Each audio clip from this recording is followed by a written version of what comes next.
Everyone, welcome back to my new blog. সকলে কেমন আছো জানিও। আমিও অনেক ভালো আছি। আর আজকের ব্লগটা যেটা নিয়ে হচ্ছে সেটা টাইটেল আর থাম্বনেল দেখে তোমরা হয়তো এতক্ষণ বুঝেই গেছো। হ্যাঁ, ভিডিওটা অনেক দিন পর আপডেট দিচ্ছি, কারণ সময়ের জন্য হয়নি। তো আজকে তোমাদের সঙ্গে শেয়ার করব কার্তিক লড়াইয়ের পুজোর দিন আমরা কোথায় ঘুরতে গেছিলাম আর কার কার সঙ্গে দেখা হলো। তো সেটাও তোমাদের সঙ্গে শেয়ার করব। আর তোমরা ফুল ভিডিওটা স্কিপ না করে দেখতে থাকো, আশা করি তোমাদের ভালো লাগবে। আজকে হচ্ছে কার্তিক পুজোর সেকেন্ড দিন, লড়াই শেষ হয়ে গেছে, তো মেলা অনেক কদিন ছিল। তো আমরা সেকেন্ড দিনে বেরিয়েছিলাম। তো এই যে বেরিয়ে তোমার ফাস্ট ফুডের দোকান ছিল, এখানে আলুর একটা চিপসের তোমার কিছু একটা সামথিং পাওয়া যায়, যেটা নাম আমি ঠিক জানি না। এটা আমি কখনোই ট্রাই করিনি, যেটা হচ্ছে আলু চিপসের মতন গোল করে রিংয়ের মতন থাকে। তো আমরা সবাই মিলে বললাম যে না, আমরা এটা খাবো, নিউ কিছু আছে। তো আমরা দেখে জাস্ট অবাক হয়েছি লোকটা যখন করছিল।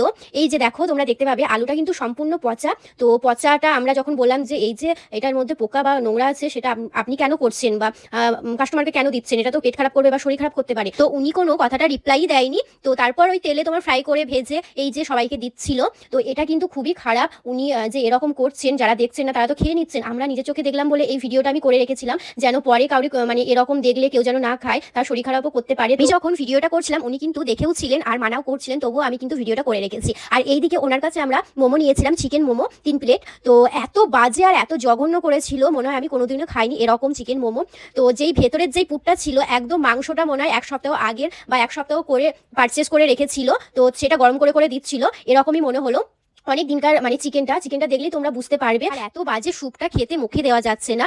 তো যারা আর কি ফাস্টফুডের দোকানে খাচ্ছ বা না দেখে খাচ্ছ, গরম করে তারা দিতেও পারে, চোখের সামনে আগে দেখবে তারপর খাবে, না হলে তোমাদেরও শরীর এইভাবে অসুস্থ হয়ে যেতে পারে। আমি একটাই সাজেস্ট দেবো, তোমরা চোখের সামনে দেখবে তারপর সেটা কিনবে বা খাবে, না দেখে কখনোই খেও না, কারণ তারা অনেক দিনকার জিনিস গরম করে দেয়। সো আমি দেখেছি বলেই চোখের সামনে সেটা তোমাদের বলছি। যাই হোক, এখানে আমি 1 পিসি মোমো খেয়েছিলাম, বাদ বাকি ফেলে দেওয়া হয়েছিল। তারপর এই যে ঠাকুর দেখতে চলে এসেছি।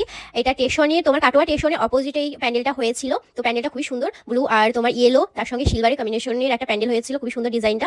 আর ভেতরের ডিজাইনটাও খুবই সুন্দর, দেখো সেম একই ডিজাইন, তো ভেতরটা একটু কালারটা আলাদা।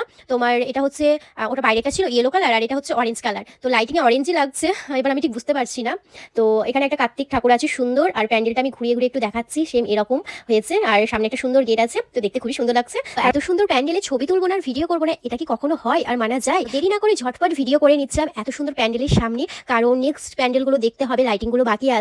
তো আমরা ঝটপট এগিয়ে গেলাম। দেখো রাস্তার ধারে কি সুন্দর লাইটিং গুলো, ছোট্ট ছোট্ট, বেশ দেখতে ভালো লাগছিল। আর এই যে আমাদের গণপতি বাপ্পা, এটা তোমাদের কার্তিক লড়াইয়ে দেখিয়েছিলাম, ছোট্ট গোলুগালু আমাদের গণপতি বাপ্পা। তো গণপতি বাপ্পাকে এখানে দর্শন করে আমরা চলে গেছিলাম আবারও ঘুরতে, দেখা যাক কোথায় যায়। আর এখানে সুন্দর লাইটিং হয়েছিল, সবাই ড্যান্স করছিল, তো গানও হচ্ছিল তার সঙ্গে, খুব ভালো লাগছিল। তারপর আমরা এই যে চলে এলাম পাপড়ি চাটের দোকানে। তো মা পাপড়ি চাট খেতে খুবই পছন্দ করেন, মায়ের জন্য আর বাবার জন্য পাপড়ি চাট নিয়েছিলাম। আর আমার পাপড়ি চাট খেতে খুব একটা ভালোই লাগে না বলতে গেলে, কারণ দই আর তোমার বেশিরভাগ মিষ্টি মিষ্টি লাগে। এই যে আচার আর চাটনির মধ্যে অনেক